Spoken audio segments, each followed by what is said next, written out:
Welcome back to BK Nothing But Nets podcast. I'm joined with my co-host, my partner in crime, Dylan from Nets Press. How we I doing? want to get into this some news that the Nets haven't gotten into. They still got a lot of cap space left. Cam Thomas is still not a Brooklyn Net. Technically, neither is Zaire Williams. Zaire Smith was the kid I went to high school with. That's a long time ago. Zaire Williams and Dayrod are no longer are not no longer they're not officially Brooklyn Nets yet either. There's a lot of rumors, Ice Tray, other names being mentioned. What is your thoughts on where the Nets stand at free agency? And is this the calm before the storm? Is this the quiet before the storm? Is something about to take off this offseason for the Nets? I mean, I've only been saying it for like a month. This roster, there's too many players on it. You have to make moves. And I was a very early, I'd like to think, very early advocate of mentioning Zaire Williams in trades because unfortunately we do all love him. I definitely think he's earned his spot here. I would love to see him here long term. But for him to sign a $6 million deal for 2 years, it seems like a contract that's meant to fit on a team that's willing to compete. And I don't think that's with Brooklyn. I do think that in due time, whether it's a Cam Thomas sign and trade or if it's a Nick Claxton trade, Zaire will be included into that deal because they have to drop the roster, right? So at the end of the day, if you like I said, if you trade one of Cam Thomas or Nick Claxton and you package Zaire with them, you bring back a player. You can then release Tyrese Martin, Jalen Wilson, and you'll be at that like 15, 16 man spot to where cutting down the roster isn't as difficult. So I definitely see something happening. I think it really all just depends on when this restricted free agency market begins. But again, the Cam Thomas front is awkwardly quiet. Like it's not even being hidden at this point. There's nothing being said about this situation. So to me, I could see a sign and trade being worked out here shortly. It's not working out. The issue. Well, I want to get into this. A sign and trade to where? Let's just touch on that real quick. I want to get into this Ice Tray stuff, and I want to get into a couple of the other rumors as well. Mm-hmm. Yeah, I think the most under the radar team that people are mentioning is the Milwaukee Bucks. Like I've been saying for the past couple of weeks, Giannis and Cam Thomas do share an agent. If you know how trade, messy situations work, usually agents try and get their players to play with one another. And Cam Thomas is also a player that Milwaukee has shown interest in previously last season. So I definitely think Milwaukee has a chance. It's not going to be a fun return. Everybody's going to be extremely angry when I say the offer, but it's likely to be, a Cam Thomas and Zaire Williams trade for Kyle Kuzma, and a 2032 unprotected first round pick. Maybe you get another first round swap in there as well. But, you're going to have to eat that Kyle Kuzma contract most likely because that's the real only tradable asset that they have. And it's also a player that, is making $22.5 million. It matches up with the Michael Porter Jr. contract. So if they're looking to maximize that cap space in 2027, like they've kind of been showing, then Kyle Kuzma is the guy that makes the most sense there. But you can also see teams maybe along the lines of Detroit showing interest. I think Detroit will show interest. Do I ultimately think they're going to want to move on from Jaden Ivey just yet? I don't think so. But if it gets to a point where they're willing to, I definitely think that that's the best scenario for Brooklyn over the Bucks trade. I mean, in terms of draft capital, the Bucks trade is by far the best. If you can get a 2032 unprotected pick when Giannis isn't going to be there, that's definitely huge. At that point, you'd probably be owning two of the most valuable first-round picks in the 2030s, being Denver and Milwaukee. But it's just going to be a question mark on whether or not Milwaukee's the one willing to do it or Detroit. I want to talk to you about Kuzma's contract real quick because there's 2 years left on Kuzma's contract. So it expired the same time as Michael Porter Jr., which would be the offseason where the Nets want to kind of go all in and try to make that big splash in free agency. Yeah. His contract, it's not good. It's not really atrocious. It's $22 million this year. It's practically like bringing in Cam Johnson. Yeah, that was exactly what I was going to say. Yeah, it's exactly like bringing in Cam Johnson's contract. It's descending like Nick Claxton's contract, and it goes down, from 22 to 20. It's not that bad of a contract. It's remarkably similar to having Cam Johnson, which is if I'm being honest, I mean, what do you think Kyle Kuzma has left? Is this just a contract Milwaukee we'll just hang on to this? Like, it's not that bad of a contract. We can still try to compete with this. Or is there nothing else for them to trade? I mean, realistically, it comes down to what do they want? Do you want Cam Thomas on a potentially cheaper deal for longer term? Do you want another added depth piece in Zaire Williams, who honestly, if he's traded to Milwaukee, could potentially start because of how bad their depth is? Like there's a lot of possibilities with what they can do. I mean, if it was my decision, like I said, I would straight up offer Zaire, Cam Thomas, and Jalen Wilson. Give them a little bit of extra depth, get off of some of these roster spots that we're really not looking to do. Yeah, but they don't want Jalen Wilson. Giving you Jalen Wilson is here, you cut this guy. I think they would. I mean, I'm not saying that Jalen Wilson is like a focal point of the deal, but in terms of just a player that could play some rotational minutes, they could definitely utilize him. I mean, their depth sucks. They're not a championship contender. No, I get it. But have you seen Jalen Wilson? Of course. But if you're looking at a 6'8" spot-up shooter that can rebound, that plays with intensity on the defensive end, he's not great in anything, but he's average. And I think that for the Bucks could be something that they could utilize come playoff time. So, I think, I mean, like I said, Cam Thomas, Zaire, Jalen Wilson for Kuzma, a 2032 unprotected first, and maybe a 2031 swap. I think that would be perfect. And remember, Jalen Wilson played more minutes for the Brooklyn Nets than anyone else on that 24-25 roster. That's really extraordinary. That's really extraordinary. That's going to be a trivia question for years to come. Who played the most minutes on the Brooklyn? Jalen Wilson. That is insane. Extraordinary, yeah. I don't even think he's an NBA player. He's played your most minutes. That's really remarkable. And it really is. And they still won 26 games. Like if I would have told you before last season started, Jalen Wilson's going to lead the team in minutes played, how many games are they going to win? You would guess less than 15, right? 100%. That's really crazy. Shout out to Jordy. I mean, really, he kept the guys together. So whatever you want to say about the tank not tanking, Jordy did what he said he was going to do, which was compete to win every game. And for better or for worse, he did that. The next thing, what do you want to get into next? Tyler Hero, your boy, or Ice Tray? What trade do you want to talk about? I mean, let's talk about Trey. It's a little bit newer. I personally don't think there's much life to that. You just drafted Yegor Demon, Nolan Traore, or Ben Seraph. There's really no need for another guard. The only way that I kind of see it being of interest is if they really don't think Yegor is the point guard of the future, if they are going to try and utilize him as that point forward, using him as a small forward. But yeah, I don't see them trading for an undersized, unable to play, somewhat defense in Trae Young. But I mean, does it make sense? No, not really. Like that trade proposal is just laughable.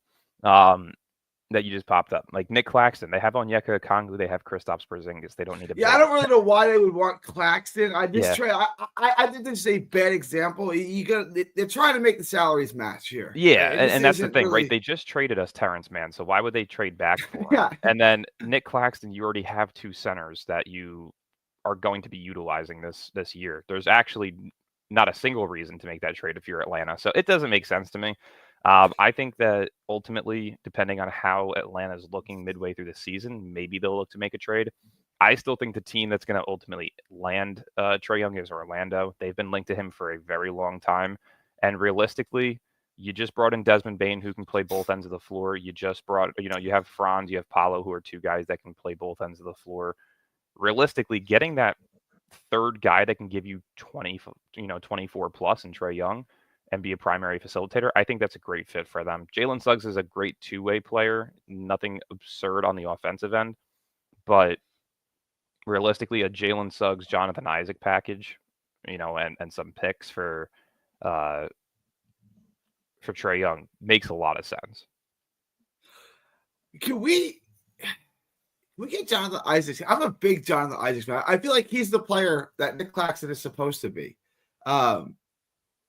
I feel like, we talk about a guy who can defend switch. He can also defend in the drop. Like Isaac does all of those things better than Nick Claxton, and he has a semblance of a jump shot in an offensive game. Yes, I'm not saying it's good, but if Nick Claxton was as bad offensively as Jonathan Isaac is, it would be remarkable. You know what I'm saying? Like I feel like Jonathan Isaac is the player we were hoping Nick Claxton could be. Does that make sense? In a way, yeah. I mean, I would say Jonathan Isaac isn't considered a big. At 6'11", he's more of a wing. Yeah, I know. Yeah, he is. He is a slightly. I'm pretty sure he's actually slightly taller than Nick Claxton. But I mean, he's always been more of a wing. He's not really built to guard the center position. He's not built as Nick Claxton now. Yeah, I know. They're like mirror images of each other. Except Jonathan Claxton is a little bit better, like I said, defending in the drop. He's a little bit better. He's a little bit better offensive. I'm going to say he's better offensively because Jonathan Isaacs can't shoot. Yeah, I understand. He's got a better jump shot. He's got more offensive game than Nick Claxton is what I'm saying. He does. He does. But yeah, I mean, he just signed a 3 or 4 year extension. So personally, I don't want the contract just because I like Jonathan Isaac. Yeah. If he was to be a 65 plus per game, type of player per season, then I would say okay. But he's very injury prone. It sucks because he was supposed to be very good. Extraordinarily injury prone. Like yeah. At an unhealthy rate. Like at some point you got to just hang it up.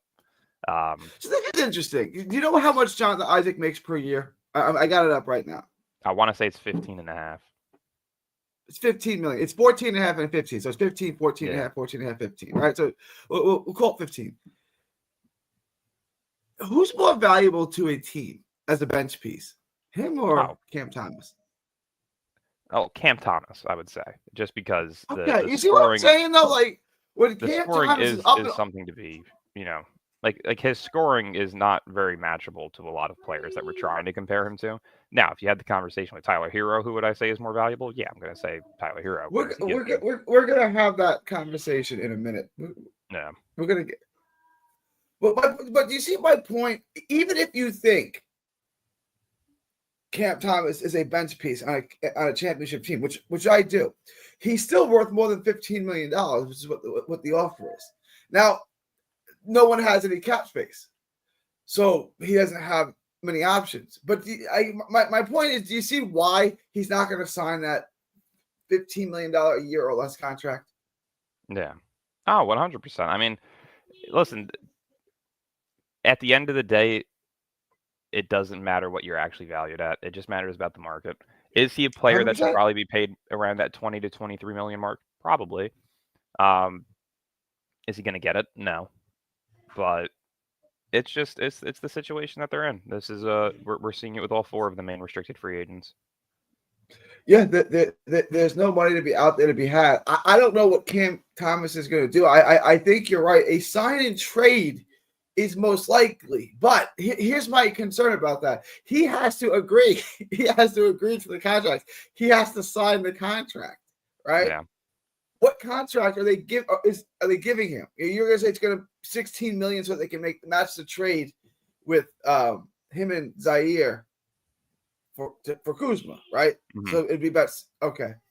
I would say it's probably that $14 million that they offered him plus Zaire. Why is he's not signing? He's not signing that. Like that's my concern. So that's the thing is, and I've had this conversation with a couple of people.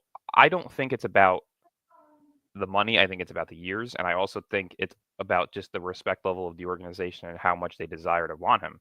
If a team wants you and is willing to give you that money, say the Bucks are openly, 2-year deal with a 3rd-year player option, right? You can opt out heading into 2027. We can re-sign you or we can extend you. If they grant somebody that promise that they'll bring them back on a deal like that, then that makes it a little bit different.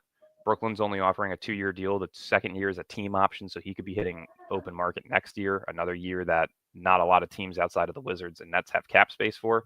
So it doesn't really mean much when you're kind of getting disrespected in that sense. So if it was my decision, like I said, I think if you're trying to match up contracts because you need to do so with Milwaukee, the $14 million for Cam Thomas, the $6 million that brings it to $20 million And then Jalen Wilson's making 1.8. That puts you at 21.8, like 22 million, somewhere in that range. Kuzma's making 22.5. So the contracts all match up. I wanted to ask you this question. Back to that Trae Young trade real quick. Mm-hmm. The trade that Sports Illustrated presented is ridiculous. Now, in Vegas, the Nets had the best odds of landing Trae Young if you were to be traded. It wasn't even that bad. It was like plus 250, which means it's they think it's not outrageous that the Nets would land him. Yeah. Okay. Plus 250 is that's basically what Terrence Crawford is at beating Canelo. Like that's not those aren't crazy odds. Like those are not crazy odds. No. So I agree. The trade Sports Illustrated presented doesn't work, but is there a possibility that you could work Cam Thomas in there? We just drafted 3 point guards. Is it a possibility that they like one of our point guards? They're looking at Nolan Troy and say, yeah, he's going to be a part of the trade. We want Troy. So it would be Troy as a part of the trade. Is that possible? I still don't see it because I just don't think Atlanta's in a position to want to lose or to want to be mediocre. Like they don't own their own pick this year.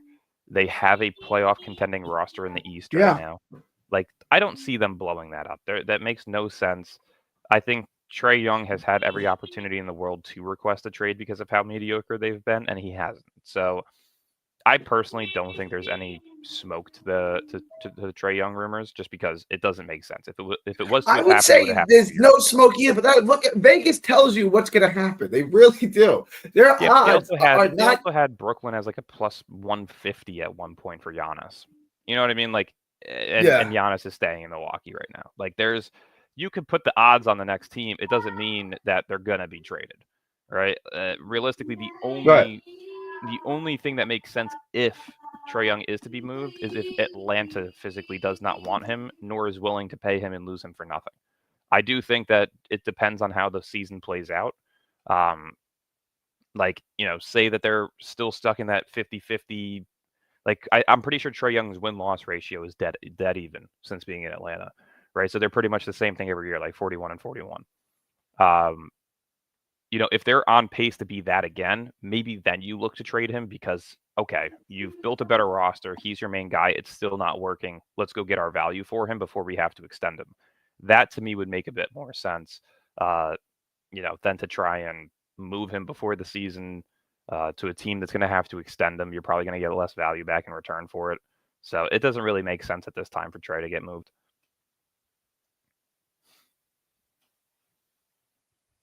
Chat, how we doing? I didn't realize Gary left.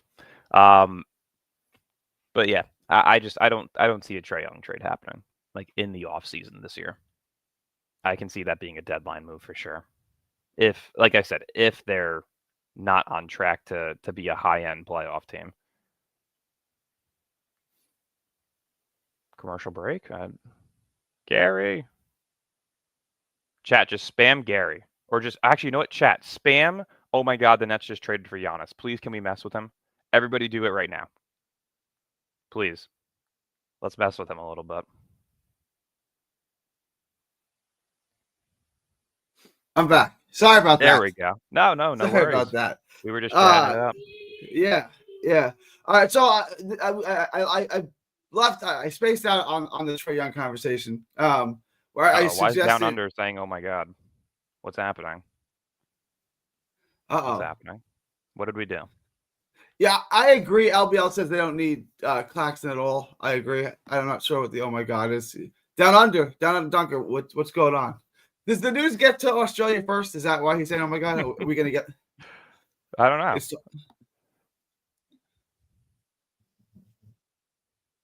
See the Giannis trade that just went down? He's capping, right? I don't know. What's going on? Yes, he is. He's Did he get traded? No, he did not. No. No, we were trying to mess with you. I was telling the chat to just say Giannis just got traded to the Nets. Oh. I can Google, guys. I've been had before. But it was April 1st, and what? Damn, the Nate, delay on this freaking stream is crazy. You got back like a minute ago, 2.5 minutes ago. I was like, chat, spam that the Nets just traded for Giannis, and now all the comments are coming in. That's a crazy delay. Oh my god, we folded.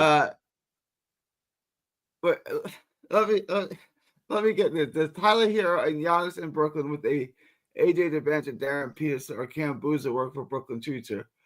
The timing on that is weird, right? The fact that I'm not going to say that things are like crazy impossible, but to think that you're going to be able to land Tyler Hero and Giannis, both of them through trade in the same. Wait, this is end. Yeah, I thought it said or end. Yeah, end's gonna be tough. We don't have any pieces. Yeah, I think people need to understand if you land a top 3 pick next year, you're going to have to trade that person for Giannis. And no, I'm not doing.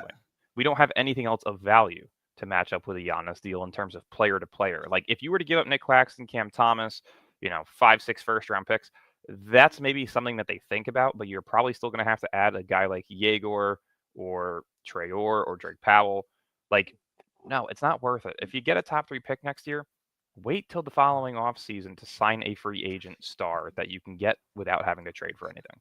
Like, there's no need to even look into Giannis anymore. It doesn't make sense. He's getting older. He's going to, his game is built on running and dunking. He's going to, at some point, start to digress. It's just going to happen. Like, is he going to digress to a point where he's not an all-star? Probably not. Well, but I feel I'm not trying to berate the guy, but I feel if you go watch 2018, 2019 Giannis, that guy's different. He's not as good today as he was then. Now he's added to his game. He's a little better shooter now than he was then. He's more matured in his game, right? Where he doesn't do he's not going out of the way to do crazy things every play. He's got a better playmaking aspect to his game. He's a more matured rebounder. He's physically built more than he was, when he was younger. Like, is he a better player today? Yes. But does he have that ability to where he can sustain, 30 points, 12 rebounds, 6 assists every season moving forward? Probably not. At some point, like, we've started to see him get injured a bit more here and there. Yeah. It's just, he's getting older. Like, but your window to have done that would have been. Your window to have done that probably would have been last year. Agreed. I would not trade for you. I mean, to me, Giannis, the timing of it all doesn't work. Like, it sucks because Giannis is an all-time great player, but like, it's the timing. Like, if the Nets get him, they still suck. That hasn't changed. Yeah. So I mean, now if I got him, and let's say I was able to get him and keep my draft pick, so I get him and Darren Peterson, let's say. It's like a Wade and Shaq thing. It's like, okay, how much time do I have on this? Like, the timing's got to be absolutely perfect, or I'm gonna. By the time I get the best version of Peterson, I'm gonna, Giannis is going to be so far deteriorated that he's no longer that star. You probably have a window of one year to get that done, or maybe 2 years to get that done, right? So I don't really think the timing of that works. But now he's saying if you got Hero and Giannis, well. That would be helpful, but I don't see how that's the Nets don't. I don't think the Nets have the pieces to get both Hero. At this very point in time, it truly does feel like the Nets just need to take the Rockets approach, where you're going to draft for the next 2 years. You're going to play it out. You're going to hope to overachieve at some point. You're going to hope to land a star for cheap through trade or through free agency, and you're gonna move from there. Like. Yeah, this isn't something that needs to be rushed. No, the Nets are not going to get Nikola Jokic ever. It's not going to happen. Like, are the Nets going to get Giannis at this very point in time? Probably not. Like the expectation needs to be much lower than what some people are expecting. I'm not trying. The Rockets. Say Goon was drafted 16th, right? By the Rockets. Mm-hmm. The Nets. That's their star player. The Nets don't get players like Sengun at 16. They get Dolan Torrey. So they're not going to hit a home run in the middle of the first round like Houston did. They're going to take Nolan Torrey, who's going to be an okay player. You know what I'm saying? Like, I get what you're saying. You take the Houston Rockets approach, but if you're going to take the Houston Rockets approach, you have to be smart. And we don't have a smart GM. We have Sean Marks. Right. I mean, I get what you're saying in principle, but it's like you have to.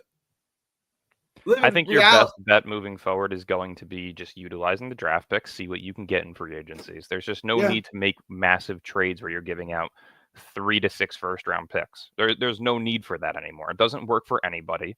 It didn't work for us. Keep building. Like, realistically, if there is a world where you can hold on to that 20, like say you do make a trade for Cam Thomas to the Bucks and you get a 2031 or a 2032 unprotected first, keep it. Like, what are we going to, you could be landing a top 10 pick that year. Like, say you're contending in the 2030s as the Nets and you're able to land another top 10 pick, a guy that, okay, well, look, some of the guys that we brought in free agency are getting older. Now we have a guy with some high upside.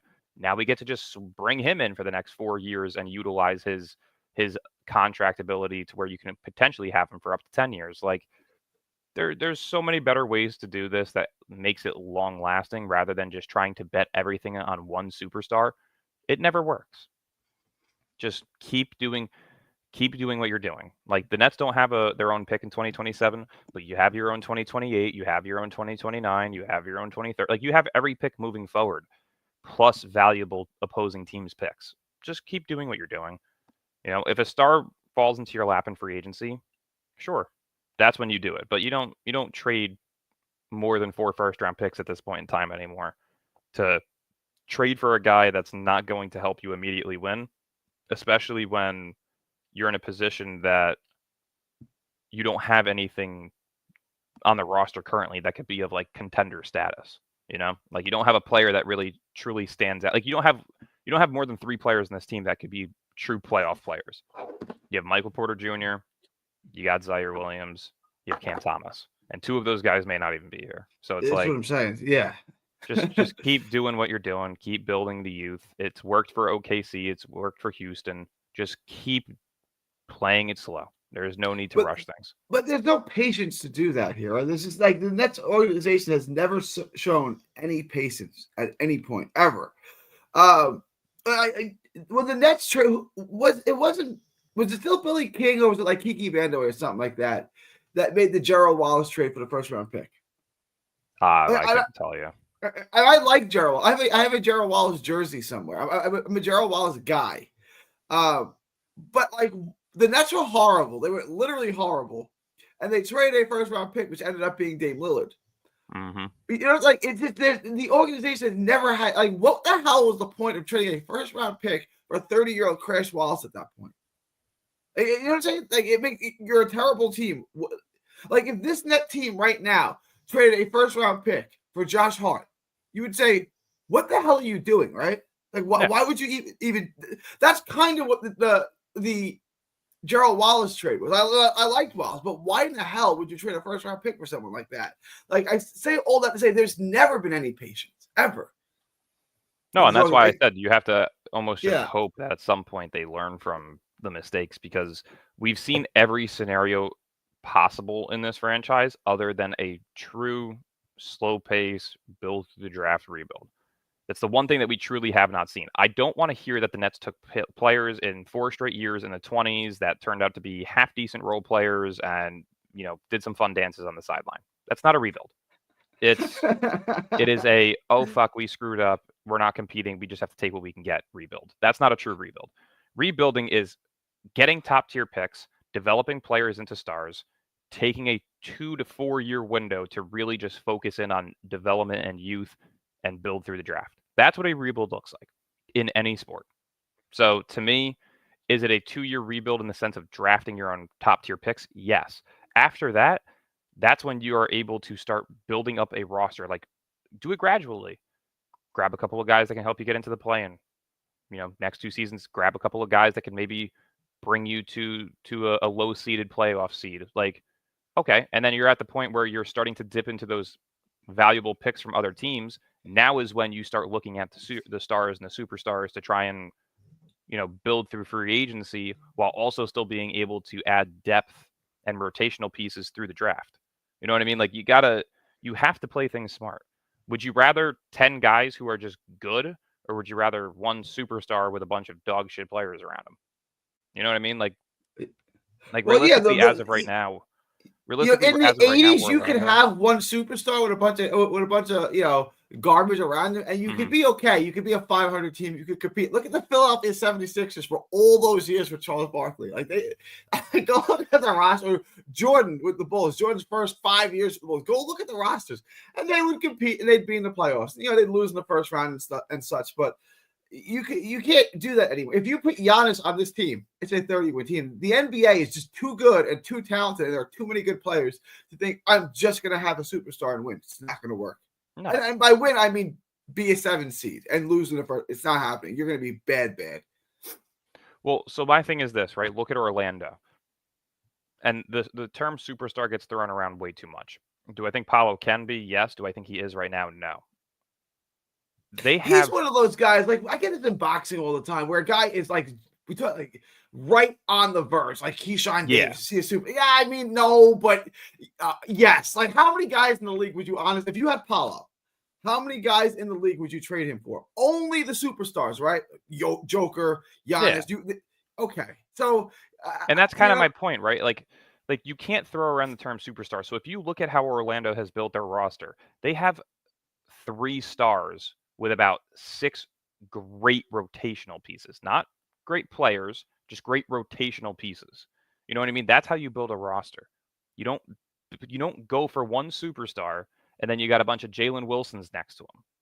You know what I mean? Like that's not how you win. And that's why I think building through the draft is your best case scenario. You get guys that you can keep long term, that you can develop on your own, play the style of basketball that you want them to play. You know what I mean? Like there's so many ways to do this where it's long lasting than there is to try and go out and trade for a Giannis or to trade for a Jokic. Like none of these things are even possible right now. There's no need to have the conversations. Here's a hypothetical question. I'm trying to show Paolo's value here. If let's say the Nets got the number 1 pick in the draft, like, let's say we won the lottery, so you can have Peterson or DeVanto, whoever you like. And I call up Orlando and I say, Orlando, I will give you the number 1 pick in the draft for Paolo. Would they make the trade? 100%. You think so? Orlando would make the trade. They would trade Paolo for Darren Peterson. If you're telling me that they can get Cam Boozer or AJ DeVansta, I 100% think they would. It's a cheaper. They would trade Paolo. I mean, to me, I would not. I already know what I have in Paolo. I already have a franchise-changing player. I think if you're getting that number 1 pick plus multiple firsts, like two. No. Here's it's just straight up 1 for 1. Yeah, here's the trade. Peterson. Then maybe not. I would. Yeah. Yeah, maybe not then, but I know. I don't know. Like to me, Cam Boozer's Paolo 2.0. So it's like, okay, if Orlando isn't winning and they feel like they need to go a little younger and cheaper, then maybe maybe. But I don't know. These are all very hypotheticals that rarely happen. Like rarely do you see. No. It was more a thought exercise, right? Like I'm just trying to show the value of how good Paolo is. Like there's not many players, Wemby, Joke. There's a handful of players on earth who Orlando would actually entertain trading Paolo for. That was my point. Yeah. Like if I was Orlando, I wouldn't trade Paolo for Giannis. I wouldn't. You have a guy who's 5-6 years younger, cheaper, healthier. I'd go with Paolo. No, I think he's a franchise-changing player. I was listening to Connor Long and had Pete on yesterday. And Pete asked a really interesting question, which I wanted to flip to you. Shout out to Pete for the assist here. If you were a team looking to make a run in the playoffs and you needed one of these 2 guys, you could start your playoff run with one of these 2 guys. Who would it be? Tyler Hero or Ice Trae? I mean, it's probably Trae. He's more of a solidified star. He's showcased the ability to be clutch in the playoffs. Like he's kind of proven himself in the playoffs to where he can be, like a guy. But you got to put for Trae Young, you have to put a Paolo or a Giannis or somebody of that nature around him to be able to succeed. Because if he's your number 1, it's never going to work. But if he's your number 2 next to a guy who's incredible on the defensive end, then you're talking about a different, then there's a different story there. Right, which is why Jonathan talked about putting him with Giannis. I just don't think the Nets would have the pieces to do that. No, but that would be ideal. That would be like the perfect scenario for him to play alongside. Which, I mean, that's the perfect scenario for a lot of guys. Play with this freak over here. Yeah, that'll work. So here's my point. I agree with you. If I had to pick one of those 2 guys, Trae Young or Tyler Hero, I would take Trae Young too. And I'm not a big Trae Young guy. I don't really value him that much. There's a bunch of guys. Like, if you ask me Jalen Brunson or Trae Young, I laugh at the question. Or Donovan Mitchell or Trae Young, I laugh at the question. John Morant. Who would you take, John Morant or Trae Young? I would take Trae Young. I would take Morant. Yeah, I don't really value Young like that. Yeah, I just think the playmaking aspect to his game is much better. He's also just a more consistent scorer. Jaws. If you guys want to talk about a point guard who puts up bad shots, look no further than Trae Young. Trae Young. I think Jaws getting to the point where he's just getting a little overrated. The off-court bullshit, the inconsistencies as a scorer. It's like, do you want an athletic player or do you want a 3-level scorer that can shoot lights out from 3 when he's hot? Just depends on today's NBA. To me, I would think that's probably more along the lines of Trae. So my point was, that's how I value Trae Young. And I would still rather have him than Tyler Hero. So what's the big deal about Tyler Hero? Well, you're comparing a solidified All-Star to a borderline All-Star, a guy who just made his first All-Star game. He made it as a reserve. If you want to make the comparison between Hero and Cam Thomas, that's a different story. Like, we're getting there. We're getting there. We're real getting there. debate. That's where we're getting. That's where we're moving. That's where we're getting. Yeah, I was tearing down Trae Young to say he's basically Cam Thomas with a better handle, right? Yeah, I mean, if 24 points, 11 assists per game is Cam Thomas, then shit, I must be missing something. Cam Thomas isn't anything close to what Trae Young is. Not nowhere in the remote vicinity. He's a completely different. It's not even on the player. same planet as Trae Young. I don't agree with that. It's not even close to me. You've got a guy going to have on Cam Thomas. I'm going to throw it back outside. He's got Trae Young at a minimum can help your team put up roughly. Let's see, what's 11 times 22 plus is 20. He's roughly putting up 46 points per game for you in terms of scoring and in terms of playmaking. Cam Thomas is putting up less than 30. You got their per 36s. The assists are going to be. You have their per 36s. I don't even know. I'm pretty sure Trae Young averages 34 to 36 minutes a night. So the per 36 is what he is. Right. But you're also talking about a team that's been very mediocre around him. Like, this is the year that Trae Young could really be a solidified All-Star, because he has been screwed the past couple of seasons by making the All-Star game. But he's also still been giving you 24 plus points per game, 11 plus assists per game. He's still generating almost a superstar level of offensive ability, realistically. Like, to be able to combine for roughly 40 plus offensive points per game in terms of assists and in terms of scoring, not a lot of players do that. Cam Thomas doesn't even come close to that. He never. Obviously, Cam's never going to get you the assist, right? No, granted. But when you talk about a volume shooter who doesn't score efficiently, who puts up bad shots, who can shoot you out of games, like every knock you could have on Cam Thomas, I'm going to say, hey, Trae Young has the same flaws. But that's the thing, right? When he's having a horrible, 3 for 15 night, he's still giving you 13 assists. And they're still keeping it close in games. They're still winning those close games. Like that's the impact of a player. And that's why I speak so strongly about having a second ability to your game. When your scoring isn't working, you need to fall back on something, whether it's defense or if it's playmaking. Cam Thomas doesn't have either. Tyler Hero has the playmaking. He's averaging 5.5 assists per game. That's of star level. Realistically, I still don't see him as a 3-level scorer. Like, to me, like, he can score from the 3-point line and he can score. Oh, he's got an incredible mid-range game. I don't agree with that at all. Like, unless I completely missed some astronomical development. Off the pick and roll, his mid-range game is very nice. It was something at Kentucky that he utilized a lot too. His mid-range game is definitely above average. Is it Cam Thomas mid-range? No, but the 3-point scoring is better. The finishing at the rim is better. The playmaking is better. He's 6'5", so the defense is slightly better. Like, every aspect of Tyler Hero's game is slightly better, if not better, than Cam Thomas's game. He averaged 23.9 points per game. Cam Thomas averaged 24.0. How many minutes did they play? Tyler Hero played a bunch more minutes, right? Thomas played about 32. I want to say Hero was playing like 33, 34. I thought he played like 37. Let me look up. I don't think so. Because they had, Terry Rozier. They had Jimmy Butler for half the season. I don't think he played like an excess amount of minutes. I mean, he played 35 and a half. 35 and Okay. a half, Yeah. 35.4. So like a 3.5. Yeah. What is that? Another basket or two? Yeah. So let's say, all things considered, and he's a guy. If I said to you, give me his splits, his shooting splits, you would say 45 and 40, roughly for For who? Hero. Hero? Yeah. No, he's 47 and a half, But he's 37 47 and a one half. year. He's not 47. Yeah, but 47 we're comparing going into this upcoming season, right? Tyler No, Hero but for the I second think half of the give me his season. shooting. Project out his shooting splits for this year. What was about For 45? this year, I would Yeah. say probably about 47% from the field, 39% from three, 88% from the free throw line. We're a little bit off. I would say I think 45 and 40 is a good guess for him. Because I think this year, if you're Miami, you have to start Khalil Ware. Like if you can put Khalil Ware and Bam Adebayo out there at the same time, I think that helps Tyler Hero a lot.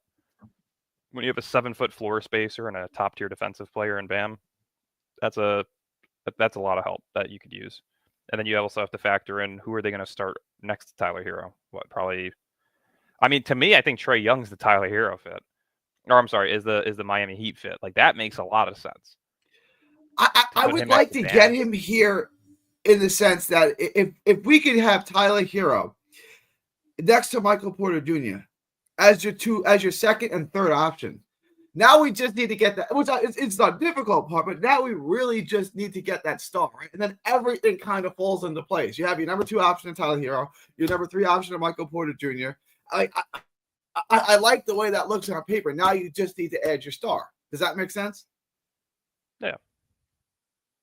But we're saying that you just need to add a star next to Tyler Hero, or I'm sorry, next to Cam Thomas, and you're good.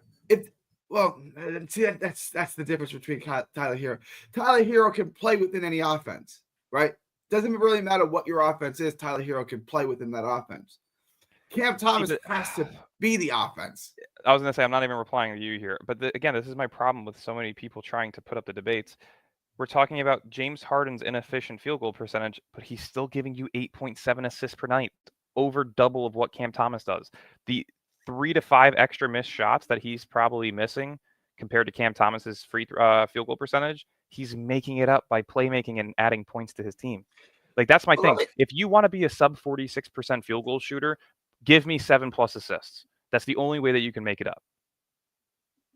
It's that logical. Like, if you can't play make when your shooting is off, you're useless.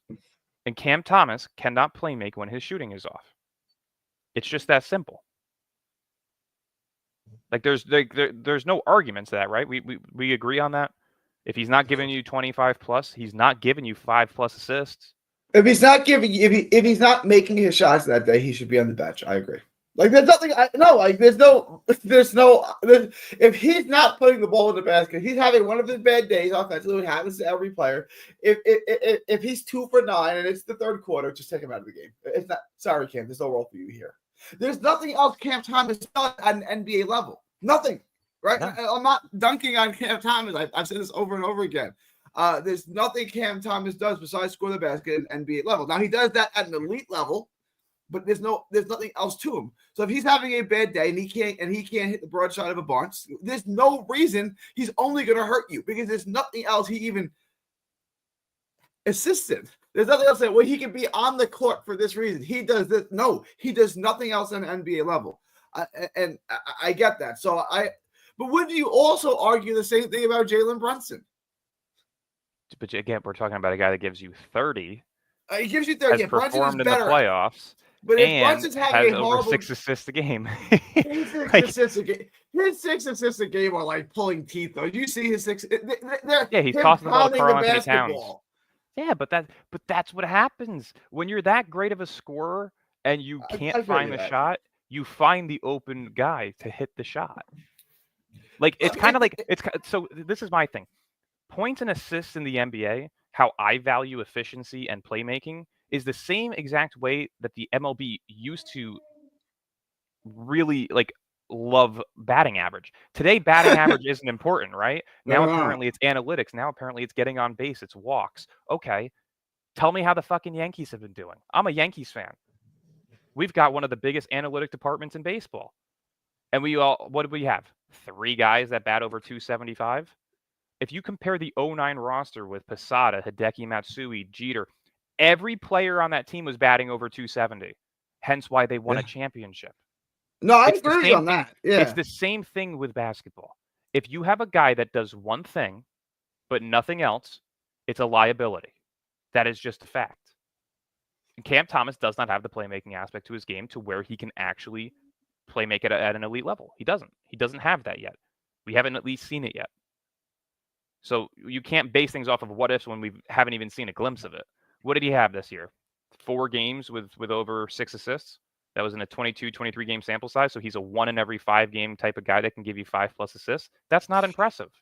If he played in an actual offense with actual shot makers and not the 24-25 Brooklyn Nets. If he What has Trae Young played in? Dylan, I'm not saying Trae Young's played. He's played with Jalen Johnson. He's played with real guys. Well, Jalen Johnson was out for pretty much the majority of all last season. The year prior to that, he was a rookie. So it's like, how much help has Trae Young really had? Like, not much.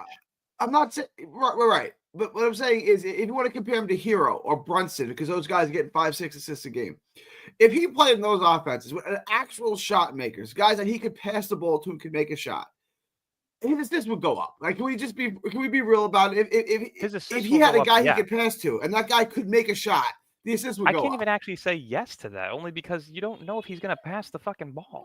Like, he genuinely does not pass. His usage percentage is not like what Lucas is, like, or James Harden back with Houston. It's really not. It's like 31, 32, which is what you would expect from your most used player, your number one option on offense. I get it, and it drives me insane too how much he pounds the basketball. I get it, and it's not going to work on a lot of teams. But so here's my thing. Here's my thing. We keep saying that Bam Adebayo is this great player. He averages, 17 a game? Cam Johnson averaged more than him. So who would you say is the better scoring option to put alongside a playmaker? Cam Johnson or Bam Adebayo? Yeah, Bam Adebayo, because Cam Johnson can just stand at the wing and shoot threes, right? And sometimes they go in, sometimes they don't. But Cam Johnson played, 45 games last year? But what's more likely to go in? A contested mid-range like Bam would take, or a wide-open 3 like Cam Johnson would take? That's an extraordinary question, right? Like that's Cam Johnson shot's the more efficient shot because it's worth 50% more than Bam Adebayo's shot. So I'd rather Cam Johnson take the shot. What's more likely to go in? I would say they both go in around. Bam's probably a little bit. His shot probably goes in 45% of the time, and Cam's goes in 40% of the time. Cam Johnson's. Okay. So, but the Cam Johnson shot, because it's worth more, is more efficient. Yeah. So that's my point, though. Tyler Hero played next to Bam Adebayo, who's limited. He either plays in the pick and roll or he plays in the mid-range. It's practically the same thing as Nick Claxton minus the mid-range, correct? Mm-hmm. Cam Thomas last season got to play with Nick Claxton, Dorian Finney-Smith, Cam Johnson, Ben Simmons, right? That was like the majority of what he played. He was playing with I understand Dorian that. But you're looking at Cam Johnson, who was one of the league's most efficient 3-point percentage shooters, Dorian Finney-Smith, who's a great knockdown catch-and-shoot 3 guy, Zaire Williams, who was very solid last season. It's not like he didn't play with people who could space the floor and get open shots from him passing.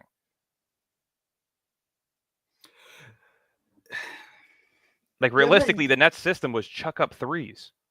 That was their system last year. I know it was all 3-point hunting without any good 3-point shooters besides Cam Johnson. This is why it looked like it did, right? Which is why you had Noah Clowney launching up threes like he's Pete Klay Thompson. 7 seconds into the shot clock, he gets a 3 from the top of the arc and he launches it. It's like, this is not a good shot. But like, that was the Nets offense. They can't run a normal NBA offense because of their personnel. They don't have any good players, right? Like, running a pick and roll, a high pick and roll offense with Luka or James Harden or Jalen Brunson is a lot different than running it with Tyrese Martin. Would you agree with that? I mean, think about it. Tyler Hero, their best shooter was Duncan Robinson. He didn't play. They barely played him. You know what I mean? Bam Adebayo is their second leading scorer. Okay, he gives you 17 a game. He's limited. Tyler Hero is not really a guy that makes out of the pick and roll very often. You know what I mean? Like, his playmaking numbers were better in a situation that didn't even suit him. We're trying to debate Cam Thomas being a solid playmaker and of the level of guys like Tyler Hero for absolutely no reason other than the fact that some people just like him. Like, there's no real evidence that shows that he is going to be a playmaker in this league that could be effective. There's not one single piece of evidence that shows he's going to be anything more than an inefficient scorer. That's just a fact. Like, what have we seen? We're heading into year 5. His rookie contract is done. Yeah. Most of the time when you're I'm heading with into you, year Don. I'm 5, with you're you, the player Don. who I'm you with are. you. You know what I mean? Like For I sure. keep seeing comments like, "Oh, you just don't like Cam Thomas." No, it's not that I don't like Cam Thomas. I actually gave him a lot of praise last season, much more than I've given him in the past. But again, you can't be a one-dimensional player in this league. He's one-dimensional. Every player we're debating about him with is better than him in every aspect of the game. Trae Young's a better scorer. He's a better playmaker. Tyler Hero is the same level of scorer, better playmaker, better rebounder. Like it's not even close.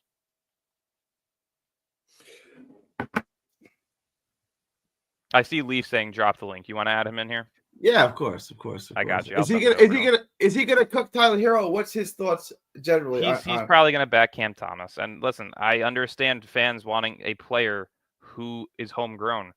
It's just not the 27th overall pick who's a one-dimensional player. Sorry. I do value him more than you do. I agree with you in most of what you said, but I still think you undervalue the one thing he does well, right? Like because I don't value inefficient scoring. If he was doing it efficiently, we'd have a different debate. If he was doing it at slightly above league average, because that's the thing too. When you're a one-dimensional player, you have to do the one thing that you know how to do much better than the league average, and he is. How do you feel about Carmelo Anthony as a player? He did nothing in his career. Think about it. Did he win a championship? Did he make a championship? How did he do with the Knicks when he was there? Look at that! Oh God! So okay, yeah. Look, I mean, but you also have to look at the NBA as a whole back then. Like you didn't have insane amounts of depth. You had years ago. This isn't like talking. This isn't like talking about 2000. You're talking Lakers, Carmelo? Well, no. I guess it's 10 years ago. I'm talking about with the Knicks. Okay. When did he leave the Knicks? 16, 17? So less than a decade. Somewhere in that range, yeah. Because he got bounced from the league and then went to Portland and then went to the Lakers and then got bounced from the league again. Like, I mean, it's just there's not much value in that. Here's the roster. I'm going to read this roster off that he played with. Carmelo Anthony. Okay. Ron Baker, Willie Hernangomez, Justin Holiday, Brandon Jennings. I can't even say this guy's name. He's from Lithuania. Courtney Lee, Maurice Nador, Joakim Noah, Kyle O'Quinn, Marshall Plumlee, Porzingis, Chasen Randall, Lance Thomas, Sasha Vujacic. Yeah, the NBA was not deep back then. The NBA was not deep back then. This is 2017, bro. I know, but look how much better the draft classes have been. Like that's what I'm saying. People don't really understand how much better the draft classes have been since like 2021. Like you're not getting 4 players in a draft that stay long term. You're getting like 12. You're getting like 16. Like look at Herb Jones. Herb Jones was like the 18th, 20-something pick. He was a later pick in the first round. No, George was the second round pick, wasn't he? Was Herb a second round? I think I'm pretty sure he was a mid to late first, if I'm not mistaken. Or that may have been Trey Murphy. Herb may have been a second, but that's kind of my point. Like you're not finding a lot of guys. Yeah, second round, 2021. Yeah, Trey Murphy was a mid to late first round pick. Herb was a second round pick. Like you don't find that in a lot of draft classes elsewhere. The NBA has only gotten better. The talent has only gotten better. It's a very big difference. I would have to agree with Dylan. I say since over the past 6 years, I say since at least 2018. Yep. 2017. But if you want to dig the drafts, going into like early in the second round, there have been playable players to start on teams. Let me ask you a question. I got you. The league is better now than it was 10 years ago. Agreed. Check. Even for 10 years ago, was that a good NBA roster that I just read off? Was that the worst thing you'd ever heard? Come on. Compared to today, yes, that shit is a shit show. I ain't gonna lie to you. Compared to anything in the last. Compared to the guys Bob Cousy. Compared to. You can compare that to the Wizards roster of this past year. That's a shit show. I ain't gonna lie to you. Just in terms of name value and what we know about certain players on certain teams, it's an absolute shit show. But as far as Anthony, one of the best players you've ever seen with your own eyes. He's one of the best college players I've seen with one of my 2 eyes. Okay, is Carmelo Anthony one of the 30 or 40 best players you've ever seen with your own eyes? No, not in NBA history. No. I agree. Now you are. Don't say Kareem. Don't say Bill Russell. Don't say No, no, no, James. no, no. I'm not. Yeah. No, no, no, no. I'm saying like with my own two eyes. I've been watching a lot of basketball. Like I Yeah. like How old are you? You're you're younger than me though, aren't you? I could. No, I'm in my what? How? Damn. By the way, you How got old? got Were you some about to gray say hairs. how Yeah, old are you? you got Yeah, some that's gray what I'm hairs. saying. I was like, yeah, I'm pretty old. I'm pretty old. I'm in my late 30s, man. So Okay, I I could got you honestly. I'm 41. I got you by a couple years. Okay, all right. So I can honestly say I came in the second, like, I mean, I knew about basketball. Like, I knew about Sean Kemp and Gary Payton. I knew about Ewan and Barkley. I seen a good trace of them during that 90s period. But where I came in, the second that Iverson snatched Jordan, bro, like, that's when I was all in. Okay. And I can honestly say, bro, like, since that time, with my own two eyes, I guess I could maybe say Carmelo might snap that 30. He might snap that 30 with my own two eyes. Okay. He might. I'm saying might because I got to think about the last couple of years and the last 10 years I of probably wouldn't put him in my top 30 of all time. in You terms are of players fucking. that And you in what we've terms of seen. players that you've seen in real time since you've been alive. Well, you have to talk about just the base players in the top 30. You're talking the Hakeems, the Jordans, the Kobes. Like these are all guys that I didn't No, get to really see much no. Hold on, with my wait. own eyes. But you know that they're better all time. With your, I mean, I seen Jordan with my own eyes. I seen But mostly Dylan, late. Dylan didn't. Dylan didn't. You still got 15 years on Dylan, right? Dylan didn't see. I mean, yeah. I still got a good chunk of years on. Like Dylan. I got to see like Kobe's last MVP years. Like Okay. You said you got Kobe. So that means that you've Like, you know seen. what I mean? That means basically you've been around since LeBron entered the league. Yeah. Yeah. Okay, so during that time and being how top notch, obviously in terms of top heavy that draft is, LeBron, Melo, Wade, Bosh, just them four. From them four on to all the way to now, can you give me 30 players that you have seen that are definitively better than Carmelo Anthony? Shit. Let me go to the research board. I would put Kevin Garnett above him for sure. For sure. 100%. Okay. 100%. KG, Tim Duncan. I mean, I'm putting Anthony Davis ahead of him. You can't do that though. You Okay. can't put What do you mean you can't do that? No, you just told me players come from on. 03 and onward. No. I'll let it go. Go You ahead. just told Go me ahead. from 03 and That- onward. I got to talk about the most 03 skilled and players onward. who are Okay, all right, cool. impactful. Go I'm ahead. taking You got Anthony Davis over him. Okay, you take AD over him. Okay. Probably taking Joel Embiid over him. We all hate him, but Okay. he is a better player. Okay, He's fine, okay. He's done things that he I'll give you. I'll give taking you that. Jokic over him. That's already 4. Joker. I'm Okay. putting LeBron. You giving at Giannis? 5. I'm giving Wade. That's 6. Okay. You giving All right, Giannis so too? who else? I'm giving Giannis. That's 7. I'm giving Steph. I'm giving KD. That's 9. Mm-hmm. You know, You give Anthony Edwards? Yeah, I give you that. He's a little too new. I don't know if I would put Edwards ahead of him. Edwards is better than Carmelo. I mean, Edwards He's a little too new. Okay. So He's a little too new, but he is more impactful so far. So yeah, I mean, give it to him. What about? I mean, I love What about? Okay, I'll give you the essentials. What about Kevin Durant? What about I already you said said KD. Durant. So we're at You that, just said yeah. KD. Okay, so what Just about give me players and I'll say yes or no. Chris Paul? Yes. 11. Russell Westbrook? Yes. 12. No. He has an MVP. I He's don't been like to a inefficient finals. scoring. I don't like it. We have a whole. Come on, bro. I don't either. like it. Let's take the most inefficient scorers scorer either, but is who's he one of ever the best lived. second options and one of the most impactful playmakers? Yes. Tracy McGrady?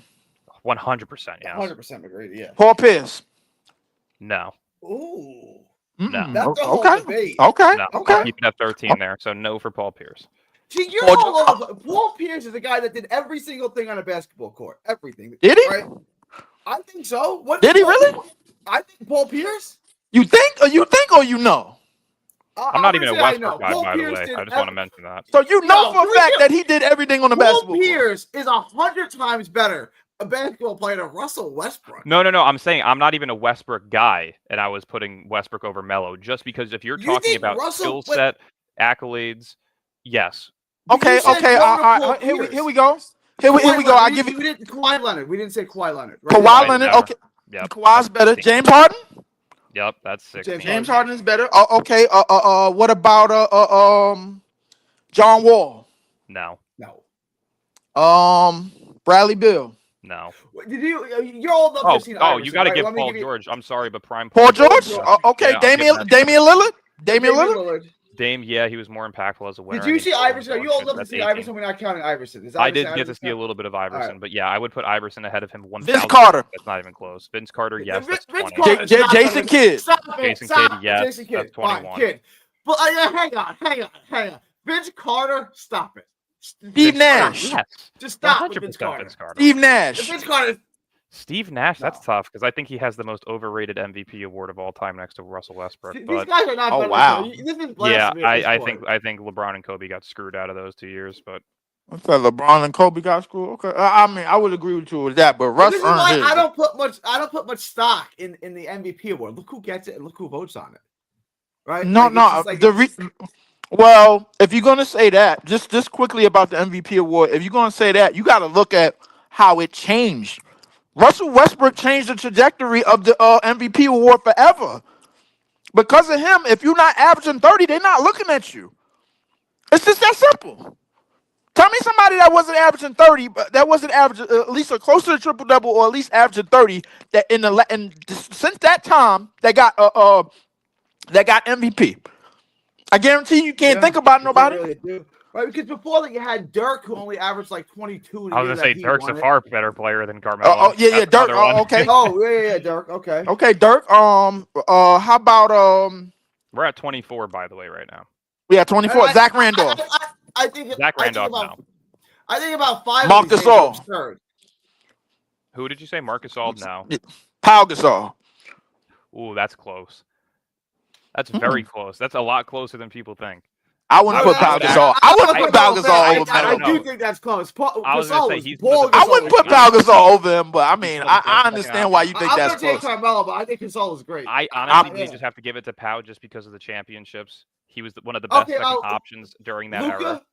Luka, We didn't yes. say Luka. Oh my God! If you're talking about it All from right, a pure good, skill cool, excellent. standpoint, Okay, good. Okay, SGA. Hang on. Yes. Why is Luka better? because he gives you 30 plus 8 plus 8 plus a night. He turns the ball over more. He takes more bad shots. He's a worse defender. Like, look, Luka is an 38 all-time and 8, great and he scorer. drove his team to a finals with fucking Kyrie Irving as his second option. Yeah, Kyrie Irving has the second option. Yeah. At no Mister, point. I can't stay on the basketball court because I'm too worried The about same part of person Kyrie LeBron Irving. won with. Yeah, by the way. Yeah, I give you Same that. person that he also lost twice with. He didn't lose twice for him. He only lost once for him. I Okay, feel well, like your counting the logic injury is all season, over yeah. the place here. First, you're saying that Carmelo is better than Pierce, but not better than Westbrook, which is to say that you think Westbrook is better than Paul Pierce. I do. Extraordinary. I don't like Russell Extraordinary. Westbrook at all. I actually think he's one of the most overrated players of all time. I think Paul But Pierce, from- but if you're along with Manu looking at it- Ginobili, are the most But if you're underrated looking at it players of from a all time. statistical standpoint, when you're looking at it from an accolade standpoint, when you're looking at it from an impact standpoint, Russell Westbrook has been to a finals. Carmelo Anthony has not, right? Right. Russell Westbrook has an MVP. Carmelo Anthony does not. Right. Okay, The so MVP thing is not that's an all that argument. That matters. doesn't tell me the MVP doesn't tell me anything about how you That's play like saying basketball. Joe. That's like That tells trying me to nothing about debate how Joe you play Montana and basketball. Tom Brady. It's not possible because Brady has the 7 rings and he's just the better player. It's a different era. But Yeah, Westbrook that as a Westbrook whole is a better player. because he's a better player. Come on, like He's a if better we were to rebounder. check- He's a better playmaker. He's not He a has an better MVP. rebounder. He's You brought not- you brought up Tom Brady. I was about to put on y'all the actually did y'all see the unveiling of the statue Yeah, his yesterday? head looks tiny as hell. Yeah. I like that's one of the most we talking about. You know I'm a hate obviously because anytime you get a win against the Patriots, that's a win against racism to me. So I mean, so I'm a hater regardless, bro. Like that, what like it to LBL me. just tweeted me. He wants in on this debate too. Yeah, We'll go to LBL. All right, so let's get back to the players. All right, Trae Young, Trae Young better than Melo? No. but Luke is. I got you. Okay, all right, SGA. Yeah, you're talking about a guy Oh. that averages 8 more points per game. I'm SGA as of right now. I mean, shit, he's what in year 7? Yeah, SGA He has is a better than championship. He has an Carmelo. MVP. Yeah, SGA is Yeah. definitely better than Carmelo. Yes. Okay. So we're at 28 right now. Jason Tatum. I highly Tatum Jason for Tatum? Sure. Yeah, I hate Jason Tatum like with a burning passion. Yes, Me he's too. a better player than Carmelo Anthony. yeah, yeah. That's a given. For Hate sure. Jason Tatum with a burning passion. He said that's a given though. I disagree with half these names that you mentioned. He said that's a given though. He said Jason Tatum is a given. Tatum? Yeah, Jason Tatum is just as good a scorer. He's an absolutely unstoppable. Jason Tatum has came into the Carmelo. Jason Tatum. All right, I'm gonna let it be known that. I'll say? I'm gonna let it be known. Basketball player than Luka. I'm gonna let it be known that Jason Tatum came into this league with a Google roadmaps, bro. I'm not impressed with anything that Jason Tatum does. I'm also gonna say that playing the same position as Melo, Jason came in with a much softer NBA. Yeah, but here we go with this whole fake physicality. Yeah, thing okay, but I think Steph is an all-time better basketball player than LeBron James. That being said, LeBron James would dominate any era. LBL. Would Steph Curry dominate the 80s and 90s as physical as it was? I don't think he would. Nah, you know what? You know who he kind of reminds me of? And a great player, but he kind of reminds me of Mark Price. Yeah, I said the same thing. I think that's exactly. He'd be a good player. Like you can't really keep him in front of you, but he has unlimited. Mark Price was a better point guard though. He was a better passer. He's a better passer for sure. He was a better point guard, period, bro. Like, listen, without the system and without the bullshit ass moving screen system that put in place, bro, Steph Curry is limited. But you see, that's what troubles old fogies like me from when they put up that point guard list. Now, you just said Mark Price is a better point guard than Curry, but yet they have these lists where Curry is like a top 5 point guard. So how can that be? I'm gonna tell you how. Well, here's the thing. I'm gonna say this, bro. There's a difference between playing point guard and being listed at point guard. I agree. You know what I'm saying? Like Magic Johnson played point guard. Isaiah Thomas played point guard. John Stockton played point guard. Jason Kidd played point guard. You got dudes that are listed at point guard because their team don't really have anything else. You know what I'm saying? So, like, if you look at the systems that's in place today, I guarantee you, if you go all the way back to 2012 and all the way to today, I guarantee you, Draymond Green has assisted Steph Curry way more than Steph Curry has assisted him. I guarantee you. So, Steph Curry is a point guard, and LeBron James is a small forward. Okay, great. If they played together, if Steph and LeBron played together, who'd handle the ball? Who would play off the ball? LeBron. Obviously, LeBron's a point guard and Steph's a 2 guard. Yeah, LeBron's the greatest point guard. You telling LeBron all he got to do is pass to Steph, bro? Like come on. That's what I'm saying. Right? You passing to a dude that's shooting with a gravity ball, bro. Like basically, bro. Like, come on. Who's the greatest point guard of all time? Magic or Steph Curry? My answer is LeBron James. And then who's the third best shooting guard of all time? Steph Curry. Steph Curry's a 2 guard. LeBron James a point guard. No, I wouldn't even do that. But because the thing is one more time, Gary. LeBron's the greatest point guard of all time, and Steph Curry is the top 3 shooting guard of all. Oh, you said 3. But you said 3. I know. Steph Curry is a top 3 2 guard of all time. Behind I understand. I understand the logic behind it, but where we get lost in the sauce is where reality comes in. Once again, there's a difference. There's a difference between being listed at something and actually playing something. You know what I'm saying? Plays point guard. He always has since his first. But he's historically, compared to the other greats that have played point guard, compared to them, he's historically bad at it. You know what's the difference between LeBron and Magic is? A lot of times Magic still guarded the point guards where LeBron doesn't. Does not. Yeah, that's fair. And that's I'm saying that takes a lot out of you to have. You to go guard back, somebody. even like 21-year-old LeBron in his first tenure with Cleveland never guarded the best player on the court, and that to me that says something. Like that is Dylan. I know you're going to defend him here, but like he never guarded the best player. I don't even have to defend him. LeBron is the reason. LeBron is the reason why you hide your superstars on defense. He's the reason, bro. Like they changed a lot of rules when he came into the league. He's still great as an on-ball defender. He's not the greatest now. Oh no, on-ball defender, he a piece of shit. I ain't gonna lie. He be getting chewed up. Yeah, but the difference for is his even greatness when he's supposed to be. Yeah, but the difference is when he got blown by or was thrown off balance as an off-ball defender, he was making it up recovery-wise as an off-ball defender. Why do you think he's one of the all-time best blockers? Is because he was able to recover. You know what I mean? Like there are certain things you can't just be a generational fucking every getting single cooked, aspect of the game. and then once in a while happen. getting a chase down block does not make you a good defender. It makes you a bad defender. And I mean, that's he's averaged over definitely 2 blocks per game, I'm pretty sure, for half of his career. I don't know about that. Just a block, but I mean, point being is when he would lose a defender, he was either A, recovering for a block, or B, there was a help defender like Chris Bosh or somebody else. So it doesn't really matter. Like he already said it. He stopped playing defense when he got robbed at the depoy. Every year prior, he wasn't playing defense before that. That year, he was easily the defensive player of the year. It's not even. Yeah, that him and Wade defensively together was a problem. They would have given that shit to Tony Allen or somebody on the Grizzlies, bro. They had LeBron finish second to a guy that did not make an all-defensive team. It's not a debate. I don't think not a debate. Why do you put any credit in what these guys? You see for a lot of people. Hold on. I gotta say this. Sunday and Stephen A. Smith and Michelle Beadle vote on these awards. Why do you guys give any credence? Just stop mentioning them. Really. Listen. I swear that depoy argument for LeBron is like one of the biggest crybaby shits of all time, bro. Like they like that's what people, makes people not like him. That's it. Yeah, because it's so many people that's gonna shed tears over something that he didn't get, bro. Like when he been trying to LeBron is like one of the biggest shortcut artists in sports. Like all he does is try to shortcut the game, bro. Like I ain't gonna play no defense. I'm gonna stand under the rim for the rebound. I'm gonna throw an outlet. I'm gonna get assists. I could get my 27 something points, man. Even if we up or if we down, bro. I could just spin in the lane. When it get garbage buckets during garbage time, that equals 25 points, bro. I could get 25, 5 and 5. I could.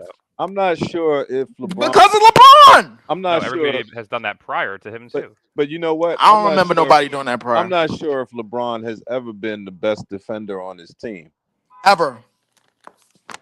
Because he wasn't a better defender than him in his rookie season in Cleveland, going until the first year that they made the finals in Cleveland. Yeah, I'm trying there wasn't one.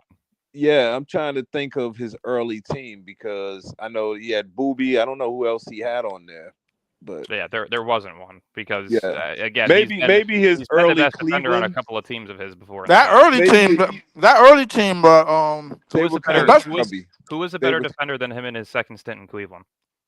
And his second stint in Cleveland, Tristan Thompson was a better defender. Iman Shumpert was regarding all. Iman Shumpert had all the on-board responsibilities. He was the one that had to guard Steph. He was the one that had to guard all of the guards. Dellavedova had the better playoff defensive performance, yes, but throughout the entire season, who was the best defender on that team? Iman Shumpert. Yeah, it was. Close. Of course it was. Yeah, it was. Not even close. Easily. Not even close. Easily. 6'4" Easily. Guard? No. Well, he was 6'6", but I mean, I think they usually went on runs when Tristan Thompson was in because he was stopping a lot of stuff. He was clogging up the middle. He was doing a lot of the dirty work. Well, yeah, I mean, I would hope he does that at 6'11" compared to 6'8" LeBron. Like you're supposed. No, I'm just saying that's man. what he was in there. He wasn't in there to score. He was in there to protect LeBron's defense and to help Cleveland. Or was he just there to protect the rim because Kevin Love couldn't at that point in time? Yeah. I think he might have been making up for both of them, but I'm saying Tristan Thompson. You know what I mean? Like Kevin Love was only known to be an offensive rebounder and scorer, and then he lost weight and he was only a role player. Like when he was fat, he was good. Yeah. You know, he was averaging 24 and 13 a game, but he was never a defensive player. So I mean, that's like that's kind of useless. I think to use Tristan and LeBron as I think LeBron has never been as good as Bosh defensively.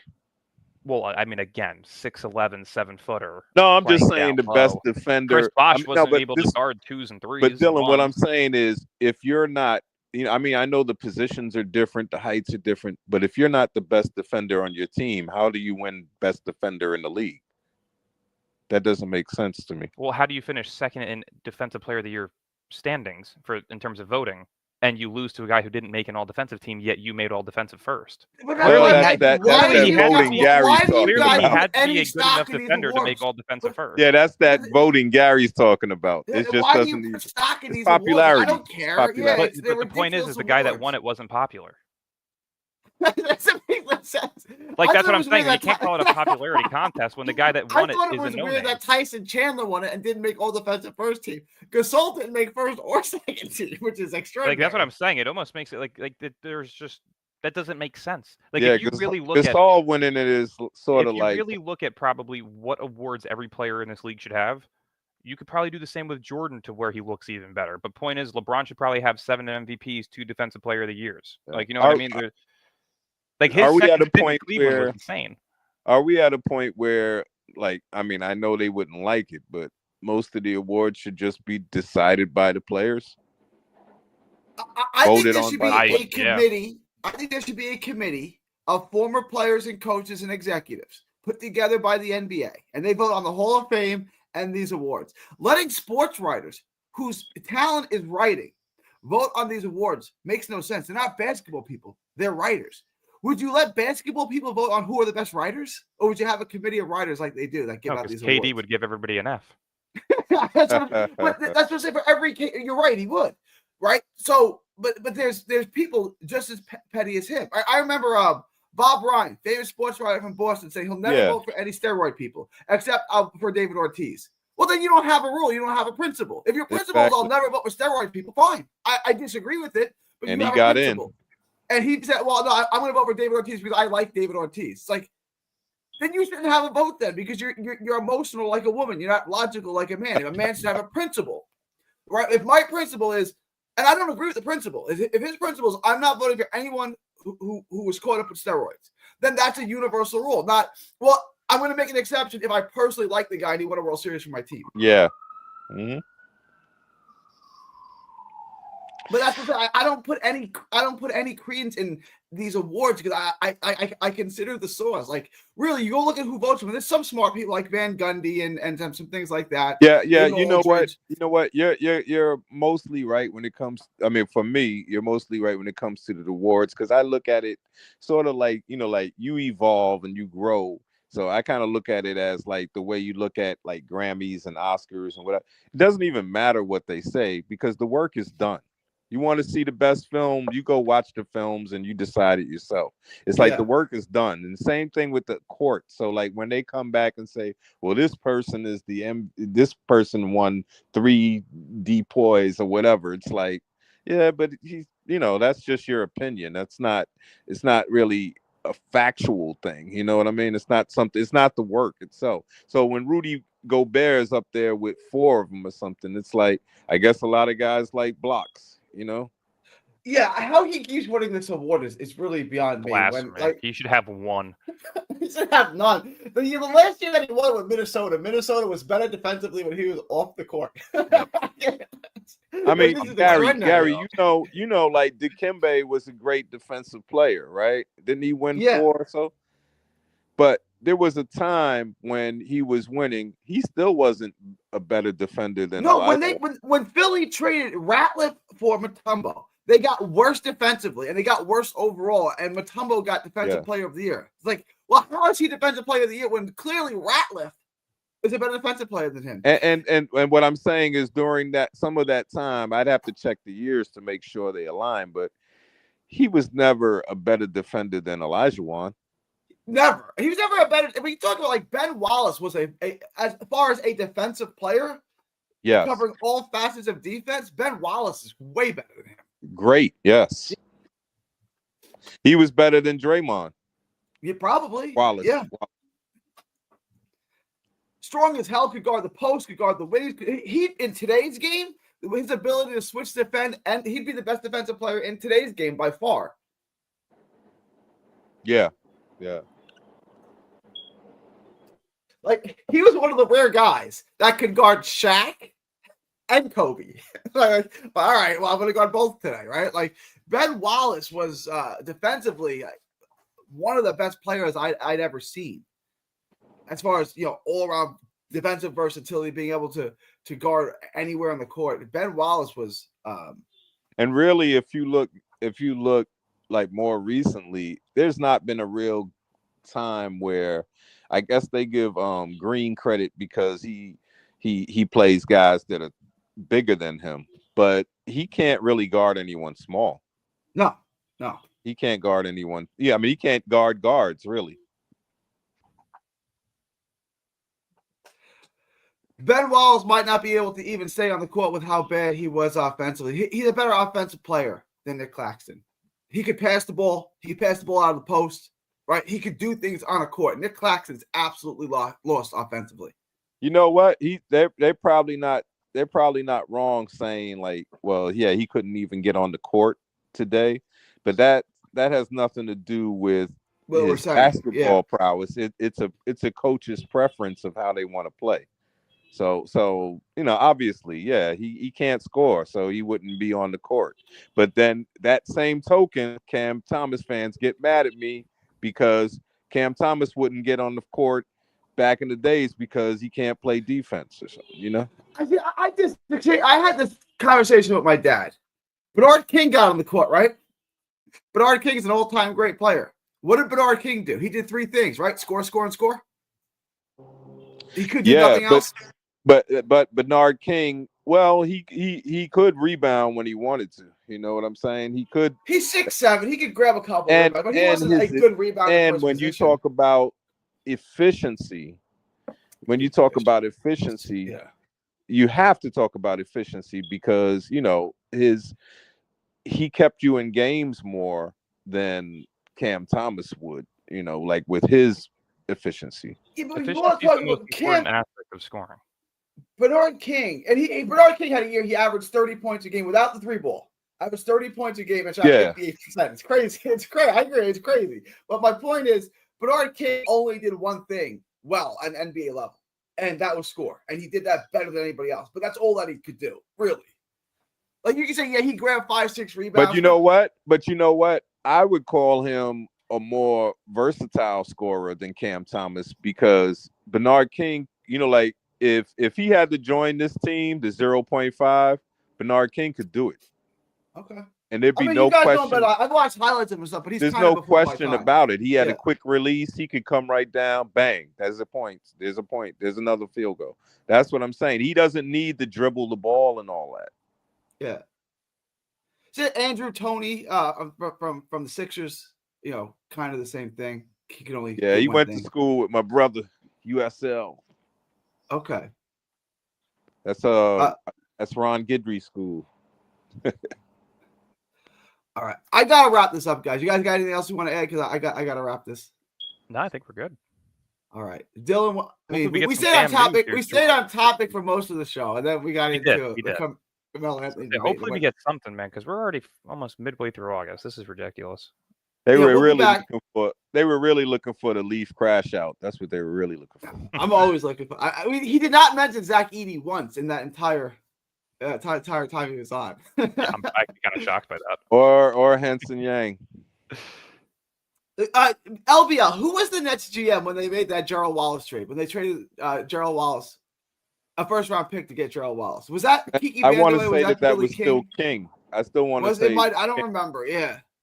Yeah, I still want to say it was King because they were still trying. Because remember, they made it with the preface of, look, Williams, this is what we're doing, so you could get signed. We got you. I have a Gerald Wallace jersey. I love the way Gerald Wallace played. I have you, Gerald Wallace. You want to say that? But remember, that was in the wake of what's his name didn't sign with us yet, Darren Williams. Yeah, he was still a free agent. Yeah, so he wanted to show that. We're serious, so we're gonna trade this pick, which will become Dame Lillard, for Gerald Wallace. I gotta disagree with Dylan on one thing. I think Melo was better than Dame Lillard. It's tough. Really? I mean, yes, I do. You're talking about a guy who won more, who has better statistical numbers all time. It's tough. Okay. Melo's good, but I think he's just mid-tier of like if you're talking like top 100 players of all time, he's probably in that like 35 through 50 range, somewhere in there. Yeah. I mean, it's And that's what I think on ICE's broadcast or something, they were talking about the top 75. I said, you know why it's always such an argument? Because it's hard to pick 75 guys in 75 years, or even like what you guys are doing. You're doing it just from Dylan's standpoint from 20 years ago. It's hard to pick only 20 guys, you know? No, 100%. I mean, like, I used to love Kyrie. I'm not a Kyrie guy anymore, but I mean, realistically, Kyrie Irving or Carmelo Anthony? Carmelo Anthony by a mile. By a mile. That's not even close. Can you truth bomb him on how good? Like, go ask any player who played in that era. Who was the toughest guy you ever had to go in your life? 9 out of 9. Kyrie Irving is the most skilled ball handler of all time. He's one of the most efficient scorers of all time. He's also consistent. He's been averaging 24 for his entire career. He's never had a drop off like Carmelo Anthony has, and he's also won championships as a second option. LBL, I get you. You're building from scratch. You have nothing. I see you can draft one of these two guys, number 1 overall, Kyrie or Carmelo. Can you settle this for us? Well, I would have taken Melo because if you're talking about straight out of college, he did more back then. He rebounded more. You know, he scored differently. But the thing about Kyrie, skill set wise, because wasn't that the whole debate before? Is who was more skilled as a player, Carmelo or this other player? Well, as a skill set, okay, but I'm just saying who's a better player? Yeah, but as a skill set and as a winning basketball player, Kyrie Irving beats him in every category. Well, we can't say that. I mean, you know why it's hard to say that? Because we watched Melo take Syracuse to the championship. Yeah, but we're not talking college. Like, college is different. College is a different game because when you have guys who are top tier players in the NBA, they're playing against what 90% of people who aren't even going to ever be in the NBA. It's a very different level of basketball. Yes, are there college greats like Kareems and Melos and stuff like that? Sure, but I mean, college means nothing. It doesn't mean anything until you get into the NBA. Ben Simmons was a great college basketball player. Was he though? Was he? I was already in college too. He was phenomenal. He was a great talent, but he wasn't a great. You know, they didn't even make the Zion Williamson, great college basketball player, right? Great NBA player. And he's shit himself in the league so far. But you know what? Maybe I've been watching too much of Kenyon on what's his name's podcast, because when I go back and I listen to all the stuff that they talk about with George Karl, I think George Karl was the biggest impediment to to Denver actually being better than they were, because they were very talented, but George Karl, the way that he played them, it's like, ugh. Hey, Karl was an old school coach. All right, guys, I do gotta go. I got. And it's Dylan. When do you want to come back? Monday? Yeah, let's shoot for Monday. All right, let's do Monday. All right, LBL, thanks for dropping by. All right, thanks. Thanks, appreciate it. Later, LBL. All right, later.